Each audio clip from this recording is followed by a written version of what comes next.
আমাকে আরেকটু ডাল দিতে বলো না। তুই কি এখানে ডাল খেতে এসেছিস, অন্য কিছু নেই? যেটা দিয়ে খেতে ইচ্ছে করছে সেটা দিয়েই তো খাবো, দিতে বলো না আরেকটু ডাল। তুই কি বাড়িতে ডাল খেতে পাস না?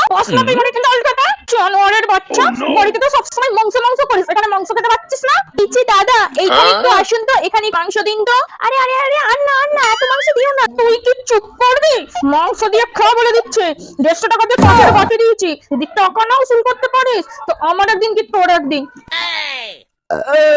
ওমা, আমার পেট না পুরো ফুল হয়ে গেছে, আর কিছু খেতে পারবো না। ভাত খেয়ে তো পেটটা ভরালি, মাংসগুলো খা, মাংসগুলো খেয়ে শেষ কর, ভাত আর খেতে হবে না। আরে ভাই, আমার পেটে আর এক ফোঁটাও জায়গা নেই, আমি খাবোটা কি করে, কোথা দিয়ে ঢোকাবো? পরে গিয়ে শুধু বলিস একবার আমার খিদে পেয়েছে, তোর একদিন কি আমার একদিন। দাঁড়া, এরপর থেকে তুই তোকে যদি কোনো বিয়ের বাড়িতে নিয়ে গেছি দেখবি, জানোয়ারের বাচ্চা। গেল চুপ করে, গেল।